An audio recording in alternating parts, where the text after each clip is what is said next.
भगवान अब गृहस्थ आश्रम में पहुंच गए हैं। अब तक आप स्वतंत्र थे, जब मन किया तब खाया, जब मन किया तब आए गए, लेकिन अब आप जिम्मेदारी में आ गए हैं। ठाकुर जी बोले, अरे आनंद नहीं आ रहा। किशोरी जी कभी लड़ती ही नहीं, कभी कुछ बोलती ही नहीं है। मैं इतना देर से आता हूँ फिर भी कुछ नहीं कहती। एक दिन रुक्मिणी जी ने ठाकुर जी के लिए लाल रंग के वस्त्र निकाले। ठाकुर जी ने सोचा, आज लाल नहीं पहनूंगा, नीला पहन लेता हूँ, क्या पता इससे रुक्मिणी जी मुझसे लड़ लें। रुक्मिणी जी बोली, अरे आज तो आप बहुत सुंदर लग रहे हैं। ठाकुर जी कभी खाने में कुछ मांगते तो रुक्मिणी जी वह भी कर देती। ठाकुर जी सोचते, कभी मैं इनके चरण छू लूं, मैं इतना परेशान करता हूँ लेकिन ये कुछ बोलती ही नहीं।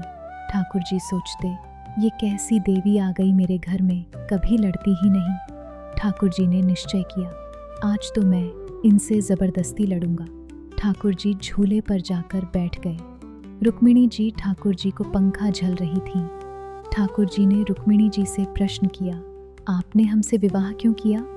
रुक्मिणी जी को पता था कि ठाकुर जी लड़ाई करना चाहते हैं, इसलिए उन्होंने बातों पर ज़्यादा ध्यान नहीं दिया। लेकिन ठाकुर जी ने ठान लिया था कि आज तो मैं लड़कर ही रहूँगा। उन्होंने फिर कहा, अच्छा, तुमने संतों से बहुत प्रशंसा सुन रखी थी। तुम्हें पत्र में भी लिखा था कि मैंने आपके बहुत गुण सुने हैं।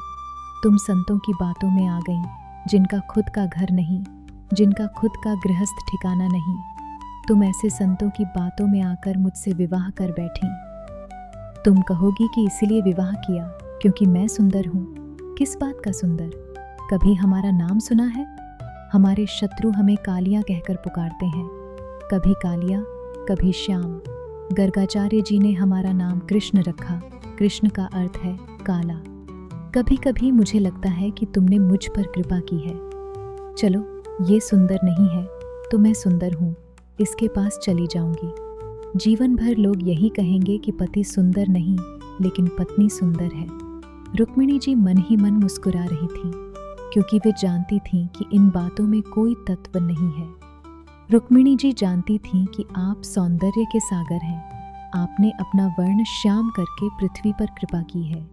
यदि आप गौर वर्ण के होते तो मनुष्य आपको देखकर प्राण त्याग देता, इतने सुंदर लगते आप। आप श्याम वर्ण के इसीलिए बने हैं ताकि संसार आपकी सुंदरता को सह सके। ठाकुर जी ने अंत में कहा, रुक्मिणी, मुझे पता था कि तुम्हारी सगाई हो चुकी थी। तुम्हारे भाई ने शिशुपाल के साथ तय की थी, है ना? यह सुनकर रुक्मिणी जी सहम गईं। शिशुपाल में क्या कमी थी? रूपवान, गुणवान, संपत्तिवान, सब कुछ था। सब कुछ तुम्हारे लिए अनुकूल था, इसलिए हमें लगता है कि तुमने मुझसे ज़बरदस्ती विवाह किया है। हमने उसे द्वारका बुला लिया है, अब हम उससे तुम्हारा विवाह करा देंगे।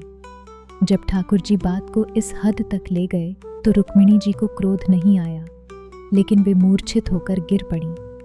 ठाकुर जी जब अपनी बातें समाप्त करके देखते हैं तो रुक्मिणी जी मूर्छित पड़ी थीं। ठाकुर जी ने अपनी चारों भुजाएं प्रकट कीं।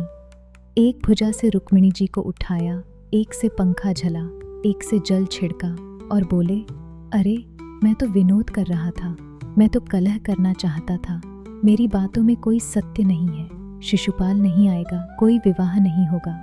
रुक्मिणी जी को होश आया, उनकी आंखों से अश्रुधारा बहने लगी। उन्होंने ठाकुर जी के हाथ कसकर पकड़ लिए और बोली, स्वामी, आप कुछ भी कहिए, मुझे सब स्वीकार है, लेकिन अपने से दूर जाने की चर्चा भी मत कीजिए, क्योंकि क्रोध तो मुझे नहीं आएगा, लेकिन आज मुझे मूर्छा आई है। कल को यदि फिर ऐसा कहा तो मेरे प्राण भी जा सकते हैं। ठाकुर जी ने रुक्मिणी जी के हाथों को अपने हृदय से लगा लिया और उन्हें पूर्ण रूप से स्वीकार किया। यही था ठाकुर जी का गृहस्थ जीवन।